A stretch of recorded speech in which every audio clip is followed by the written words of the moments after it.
별이 빛나는 밤에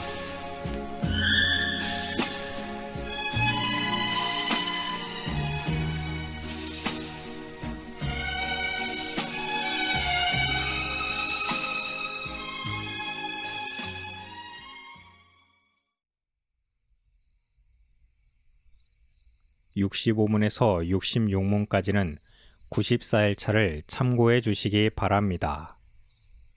우리는 그리스도와의 연합의 성격을 어떻게 규정하는 것이 바람직한지를 두 가지로 생각할 수 있습니다. 첫째는 모든 신자들, 즉 보이지 않는 교회의 언약의 머리요, 대표요, 보증인이신 그리스도와 연합으로 보는 것입니다.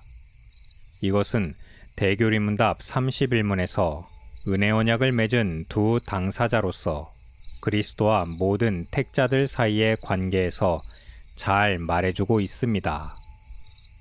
보이지 않는 전 교회의 지체들로 택함을 받은 사람들의 모든 죄가 머리 대신 그리스도께 전가되었고, 그는 하나님의 공의를 대속의 죽으심으로 갚으셨습니다. 이로써 그리스도의 의가 모든 신자들에게 전가된 것입니다. 이것은 70문의 칭의편에서 더 자세히 다룰 것입니다. 둘째는 생명의 연합으로 보는 것입니다. 먼저 잘못된 관점을 얘기해 보겠습니다. 영적이고 신비적인이라는 말이 강조됩니다. 왜냐하면 사람들은 본성상 육적이며 세상적인 것에 쉽게 기울어지는 성향이 있기 때문입니다. 이미 앞에서 말했듯이 그리스도와의 연합을 보이는 것에서 혹은 세상적인 방식을 통해서 확신하려고 합니다. 그래서 온갖 보이는 것들로 이 연합을 추구하려고 합니다. 사도가 에베소서 5장 32절에서 남편과 아내의 비유를 통해서 그리스도와 교회의 관계를 설명할 때에도 그는 위대한 신비라고 말합니다. 이 비밀이 크도다. 나는 그리스도와 교회에 대하여 말하노라. 이단 로마 가톨릭은 이 본문에 나오는 비밀이라는 단어를 곡해하였습니다. 그들은 라틴어 번역 성경이 비밀을 성례로 번역함을 기초로 에베소서에서 말하는 결혼을 성례의 하나라고 주장했습니다.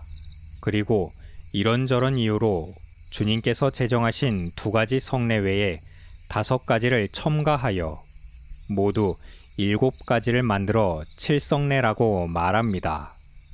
그래서 우리가 영적이고 신비적 연합이라고 부르는 뜻은 그것이 하나님의 계시 없이는 결코 알려질 수 없는 것이기 때문입니다. 바른 해석으로 돌아와 생명의 연합이라고 보는 것에는 포도나무와 가지의 비유가 있습니다. 가지가 포도나무를 통해서 생명을 유지하며 자양분을 얻고 자라서 마침내 열매를 맺게 되는 것처럼 신자들의 모든 영적인 생명은 그리스도와의 연합을 통해서 은혜와 영광을 누리게 됩니다.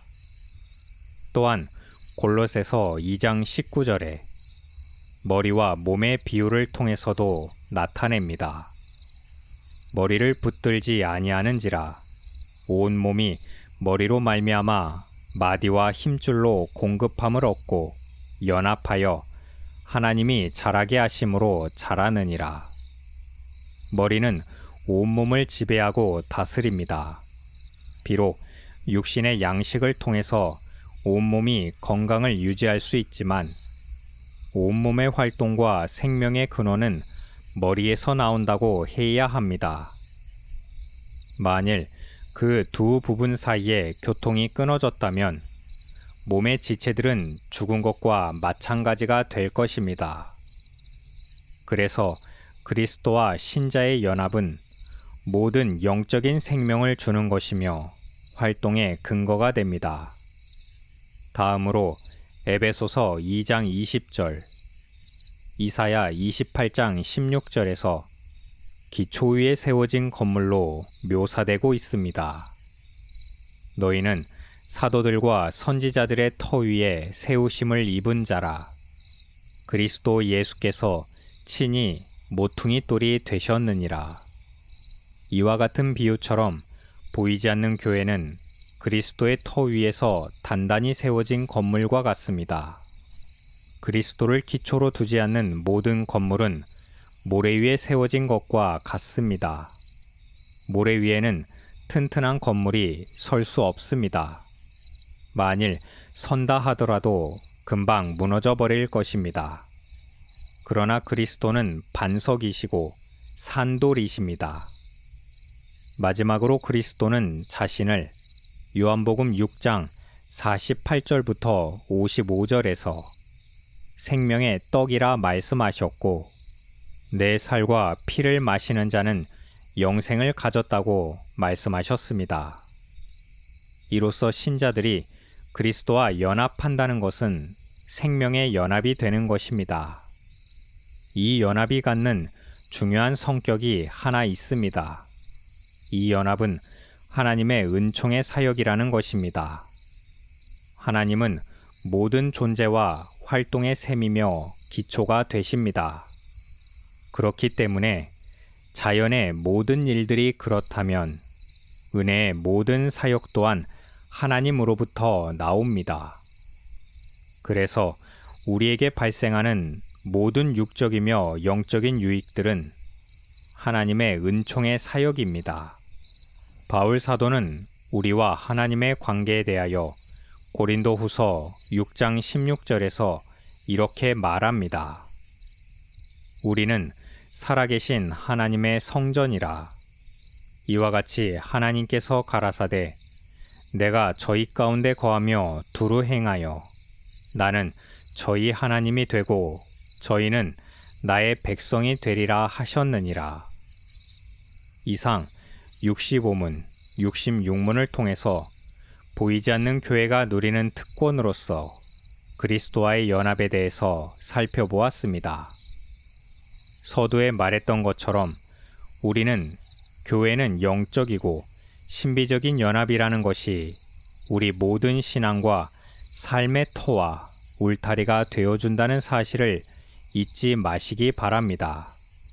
그리고 그 연합이 보이는 형식과 제도를 통해서 완전해지리란 생각을 하기보다는 그리스도와의 본질적 연합을 통해서 이루어지는 결과라는 것에 더 초점을 가질 수 있기를 바랍니다.